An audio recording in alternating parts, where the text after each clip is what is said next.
সেই দিন একটা লেবুর জন্য আমাকে অনেক মেরেছিস, কান ধরে উঠবস করাইছিস, আর আজকে তুই দেখ। দেখো বাবা, আমি সেদিন ভুল করেছি, আজকের মতন মাফ করে দাও বাবা। ভুল? আহ!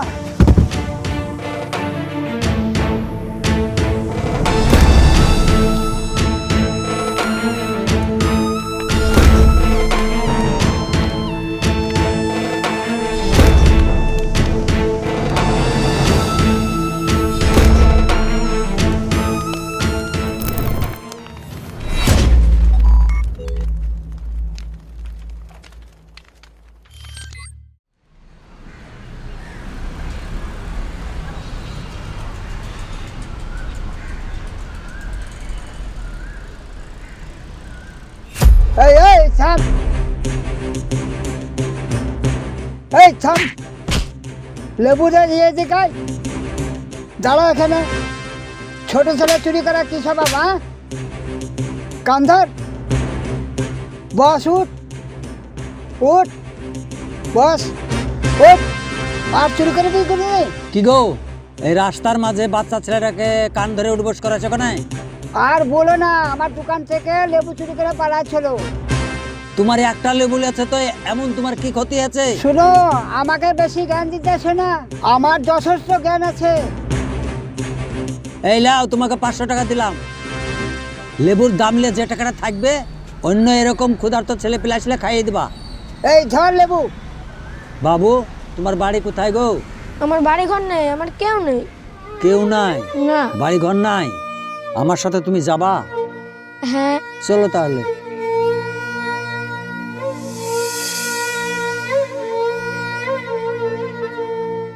কই গো, কোথায় আছো? এ দেখো আমি। এই মাছটা ধরো। রান্না টান্না কিছু করেছো? রান্না হয়েছে সকালে, মুরগির মাংস রান্না করলাম, আবার মাছ কেনে আনা। আর ওই ছেলেটাকে? আব্বা, এই ছেলেটা কে গো? পরে সব বলছি। একে দুইটা খেতে দাও তো, বেচারি অনেকদিন খেতে পায়নি। দেখছো না মুখটা কেমন শুকিয়ে গেছে, একে কিছু খেতে দাও। আহারে। এই নূর, তো জামা প্যান্ট এনে ছেলেটাকে দে তো। তোমার নাম কি? আমার নাম মাইনুল। বাহ, কি সুন্দর নাম তোমার। হাত মুখ দিয়ে পরিষ্কার হয়ে নাও, তারপর সবাই মিলে একসাথে বসে পেট ভরে খাবো। হ্যাঁ, ঠিক যাও, আছে। হাত মুখ দিয়ে এসো। যাও বাপ, হাত পা ধুয়ে আসো গে।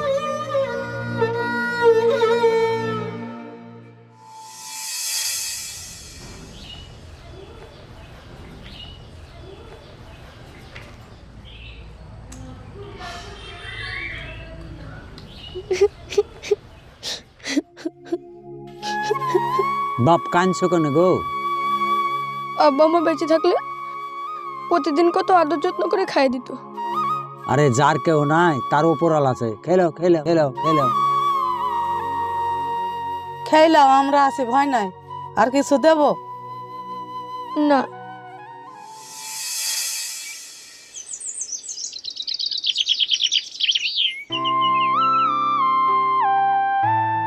মাইনুল, এধারে শুনো। চলো। আপনি আমাকে কোথায় নিয়ে যাচ্ছেন? আমাদের এখানে একটা অনাথ আশ্রম আছে, ওখানে অনেক ছেলে পেলে থাকে। ওখানে খাওয়া দাওয়া করবা, পড়াশোনা করবা, ওখানে ওদের সঙ্গে একসঙ্গে থাকবা। হ্যাঁ,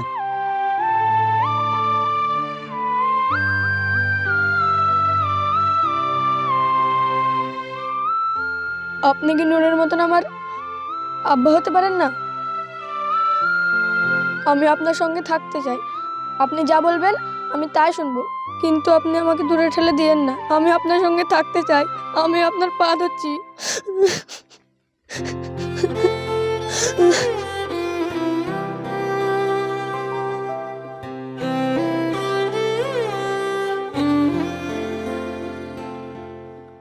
তুমি যেটা ভালো বোঝো সেটাই তুমি করো, তোমার সিদ্ধান্তে আমি আছি। আব্বা, ওকে নিয়ে যাও না, একসাথে স্কুল যাবো, একসাথে খেলবো, একসাথে রান্না করবো।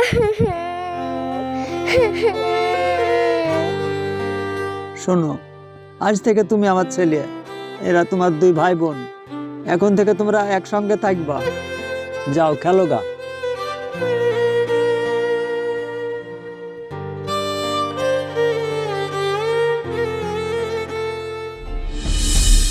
বাড়া!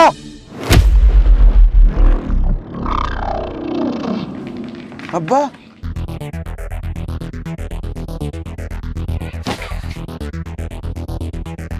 তোর এত বড় সাহস, তুই আব্বা আমাকে বাড়ি থেকে তাড়িয়ে দিস? তোর কিছু বলি আজকে?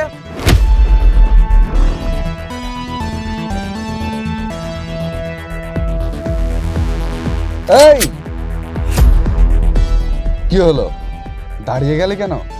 আয়, মারবি না? শোন, এই বাড়ি এখন আমার। এই বাড়িতে কে থাকবে কে থাকবে না সেটা হাম ডিসাইড করেंगे, বুঝতে পেরেছিস? তোর বাড়ি মানে? এটা আমার বাড়ি, মার বাড়ি, আব্বার বাড়ি। তোর বাড়ি কি করে হয়? সেটা কিছুদিন আগে পর্যন্ত ছিল, কিন্তু কি এখন সেটা না? আমিও দেখছি তুই এ বাড়িতে কি করে থাকিস। এই বিচার আমি মুড়েল মশাইকে দেবো। আরে যা, যেখানে খুশি সেখানে বিচার চা আগা। চলে এসো মা, চলো আব্বা। ওই ব্যাগ তুলে নিয়ে যা।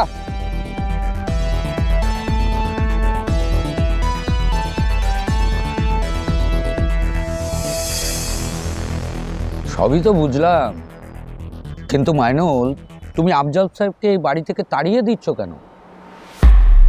মোড়ল সাহেব, এই বাড়ি হচ্ছে এখন আমার। এই বাড়িতে আমি কাকে রাখবো কি রাখবো না সেটা আমার ব্যক্তিগত ব্যাপার। কিন্তু এতদিন তো আমরা জানতাম এ বাড়ি আফজাল সাহেবের। হ্যাঁ, আব্বার এই বাড়ি ছিল, কিন্তু আব্বা নিজে এই বাড়ি করে দিয়েছে আমার নামে। একদম মিথ্যা কথা বলছে মোড়ল মশাই। মোড়ল মশাই আপনি বলেন, ওকে কেন আমি বাড়ি লিখে দিতে যাবো? আব্বা, আমি মিথ্যা কথা বলছি? মোড়ল সাহেব, আপনি এখানে দেখেন কাজ শুয়ে আছে তা।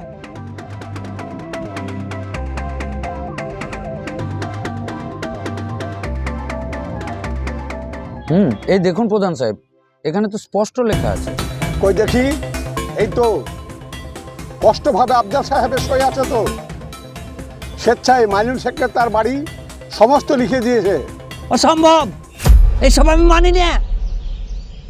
দেখুন, আমরা তো আর আইনের উপর দিয়ে যেতে পারি না। আইনগতভাবে আপনার বাড়িঘর সবই তো ওকে লিখে দিয়েছেন। তবে দাঁড়ান, আমি দেখছি। বলছি মাইনুল, আমরা তো সবই বুঝতে পারলাম, কিন্তু তুমি ভালো ছেলে, একটু মানবিকতা দেখাও। ওনাদের একটা থাকার ব্যবস্থা অন্তত করে দাও। কি আপনি কি বলেন প্রধান সাহেব? হ্যাঁ, দেখেন মোড়ল সাহেব, আপনারা যখন এত করে বলছেন, তো আমার বাড়ির পাশে একটা গোয়াল ঘর আছে, সেখানে এখন আর গরু ছাগল থাকে না, সেখানে আমি একটা থাকার ব্যবস্থা করে দিতে পারি। বেশ, কি বলেন প্রধান সাহেব? এর থেকে বেশি তো আর কিছু করা যায় না। না না, ঠিক আছে আফজাল সাহেব, ওই গোয়ালেই থাকুন। চলুন আমরা যাই। হ্যাঁ চলুন। হ্যাঁ মাইনুল, ঝামেলা টামেলা বেশি করো না, চলে আসুন।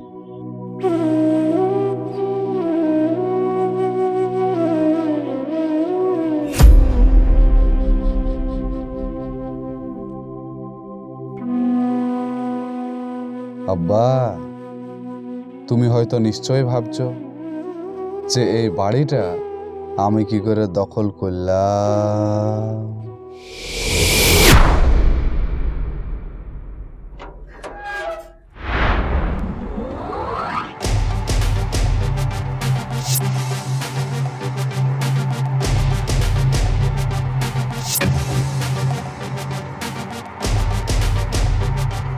আব্বা, আব্বা, ও ওই তোমাকে সেই লোনের বিষয়ে কথা বলেছিলাম। ও হ্যাঁ হ্যাঁ হ্যাঁ, কাগজটা লিখছিস? হ্যাঁ, এনেছি। তাহলে এই জায়গাটা একটা সই করে দাও। ঠিক আছে। এই জায়গাটা ভালো করে দেখো, একবার পড়ে নিলা না? না, পড়ার কোনো দরকার নেই। তুই ব্যবসা করার জন্য লোন লিছিস, আর আমি তোকে সুশিক্ষায় শিক্ষিত করেছি। তুই যদি ব্যবসা করে নিজের পায়ে দাঁড়াতে পারিস, ওই আমার খুব গৌরবের বিষয়। বাপ, এখন তুই যা যা।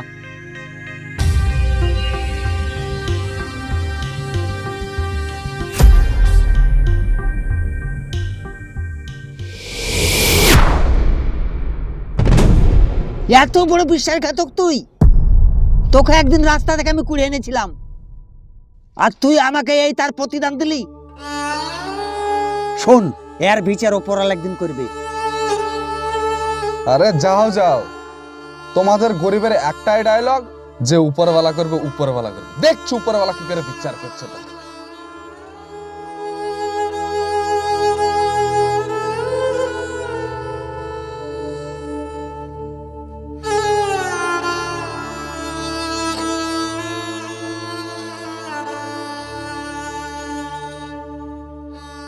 বাপ নূর, তোরা পারলে আমাকে ক্ষমা করে দিস। আমার একটা সামান্য ভুলের জন্য তোদের কাছে রাস্তায় নামতে হয়েছে, আমাকে ক্ষমা করে দিস। আব্বা তুমি কাঁদছো কেন? এখানে তোমার কোনো দোষ নাই গো, সব দোষ হচ্ছে ওই কুলাঙ্কার ছেলে তোমার মাইনুলের। কে জানতো ও যে এত বড় কুলাঙ্কার? তুমি কোনো চিন্তা করো না আব্বা, আমি যেইভাবে হোক ওই বাড়ি তোমাকে আমি ফিরিয়ে দেব।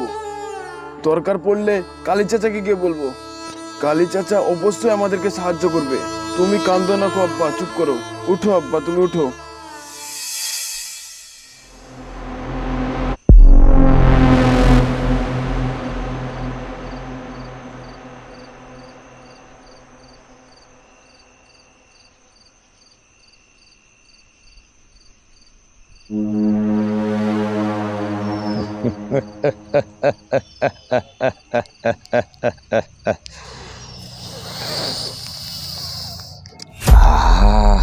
জয় মা।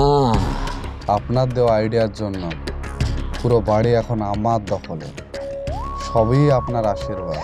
এ তো সবে শুরুয়াত ভাইপো, আমার সাথে চলো, পুরো প্রপার্টি তোমার।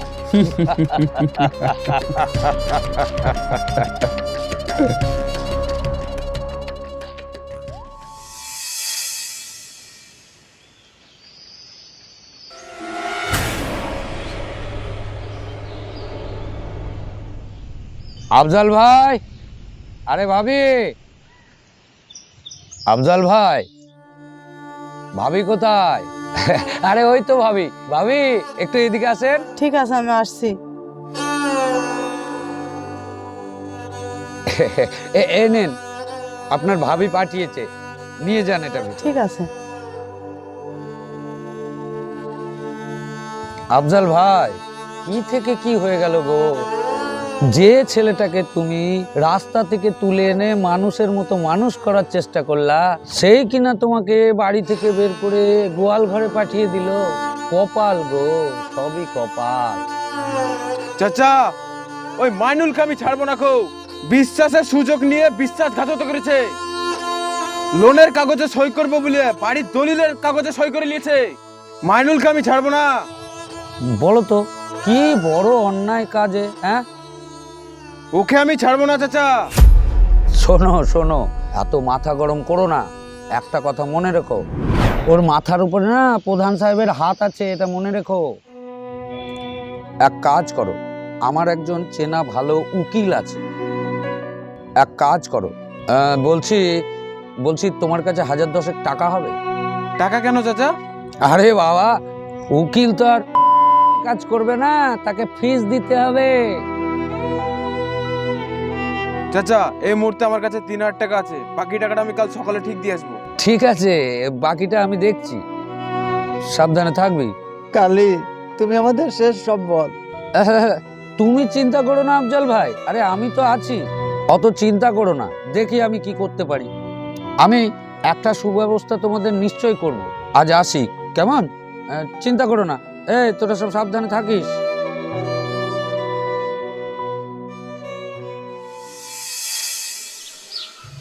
মাইনুল, তুমি তো সবে আফজালের বাড়িটা হাতিয়ে নিয়েছো।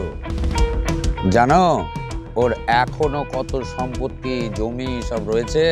সব কিছু তোমাকে হাতিয়ে নিতে হবে মাইনুল। আমার এই কথাগুলো সব বুঝতে পেরেছো তো? আপনি শুধু আমার মাথায় হাতটা রাখবেন, বাকি কাজটা আমি এমনি সেরে ফেলবো।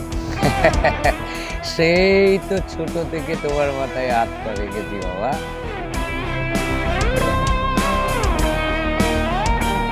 এইটা আপনি রাখেন। এর আবার কি দরকার ছিল? শোনো, সাবধানে বাকি কাজগুলো করতে হবে, কেমন? আচ্ছা, আসতে দাও। আজ এসো ভাইপো।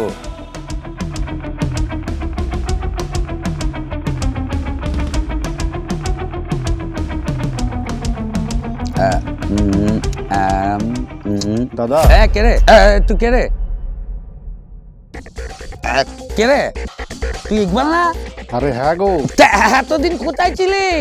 সেই আজ থেকে প্রায় 15-20 বছর আগে আমাকে বিয়ের কার্ড দিয়ে চলে গেলি। আরে ওসব কথা বাদ দাও, এক্ষুনি যে ছেলেটা গেল ওই ছেলেটাকে। ওই এক্ষুনি গেল? হ্যাঁ। আরে ওটা তো আফজাল সাহেবের ছেলে মাইনুল, মানে নিজের ছেলে না, ওই ছোট্টবেলায় ওকে দত্তক নিয়েছিল। অনাথ কি না? ও অনাথ না মানে একটু আগে বললেন না এতদিন আমি কোথায় ছিলাম?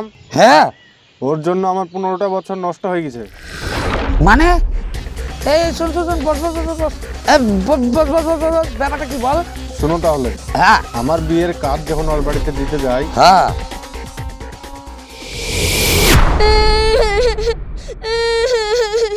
তোর বাবা দিনরাত এক করে তোকে পড়াচ্ছে আর তুই স্কুলের ক্লাসরুমে বসে বিড়ি খাচ্ছিস। হ্যাঁ, লজ্জা শরমের মাথা খেয়েছিস। আজকে তোর একদিন কি আমার একদিন। মা, এখানে অনেক লোক দেখছে, তুমি আমাকে বাড়িতে যত খুশি মেরো। আচ্ছা, অনেক লোক দেখছে না? তোর লজ্জা শরম আছে? লজ্জা শরম থাকলে স্কুলের ক্লাসরুমে বসে বিড়ি খেতিস না। লজ্জা শরমের মাথা খেয়েছে। চল আজকে বাড়ি।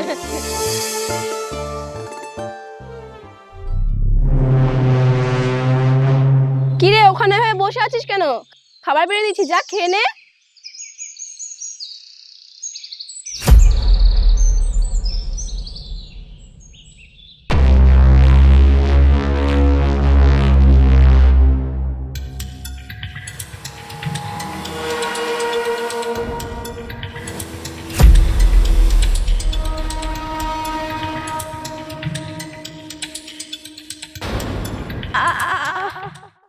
মা, ও মা, মা তোমার কি হয়েছে?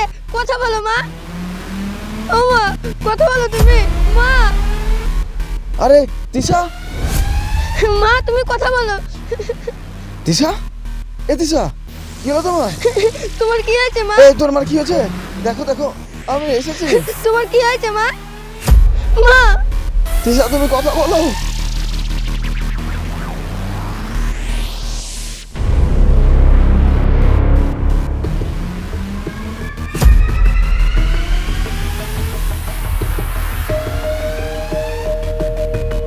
ও তিশা, আমি এসেছি, দেখো তুমি কথা বলো।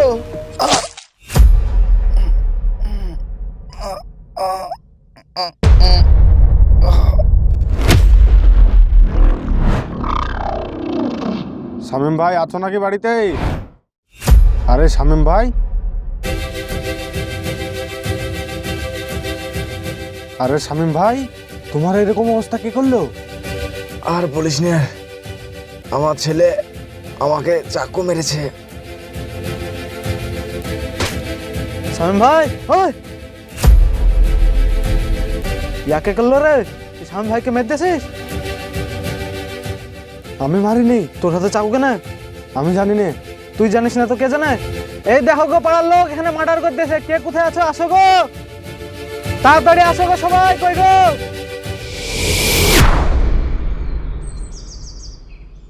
এইভাবে আমাকে বিনা দোষে 15টা বছর নষ্ট করে দিয়েছে। বলিস কি রে? আপনি ওর সঙ্গে যেসব কথাগুলো বলছিলেন আমি সব শুনেছি। সব শুনেছিস? হ্যাঁ, একটা কথা মাথায় রাখবেন, যে তার নিজের বাপ মাকে মারতে পারে সে আপনাকে মারবে না, তার কোনো গ্যারান্টি আছে? ঠিক আছে, তুই যা, আমি দেখছি। আচ্ছা ঠিক আছে দাদা।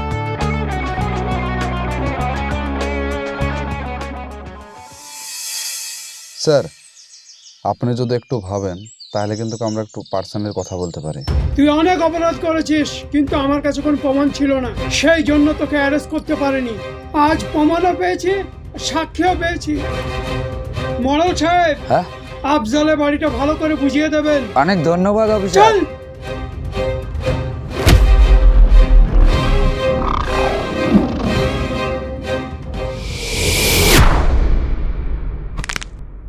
সেই দিন একটা লেবুর জন্য আমাকে অনেক মেরেছিস, কান ধরে উঠবস করাইছিস, আর আজকে দেখ। দেখো বাবা, আমি সেদিন ভুল করেছি, আজকের মতন মাফ করে দাও বাবা। ভুল? আহ!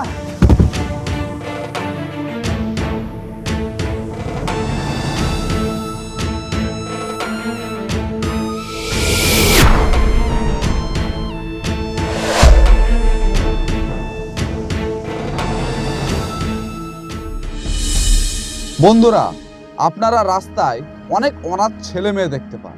কেউ সত্যিকারের অনাথ, আবার কেউ স্বভাব দোষে অনাথ। অনেকে এদের অবস্থা দেখে কিন্তু আশ্রয় দেয়, আর সেই আশ্রয়ের কিছু ছেলে মেয়ে এটার ফায়দা লুটে। ওই কথায় আছে না, দুধ কলাদের সাপকে যতই আদর যত্ন করো, সুযোগ পেলে ছোবল সে মারবে। সো ভিডিওটি কেমন হয়েছে আপনারা অবশ্যই কমেন্ট করে জানাবেন। সো ভালো থাকবেন, সুস্থ থাকবেন, দেখা হচ্ছে আপনাদের সঙ্গে আবার নেক্সট ভিডিও।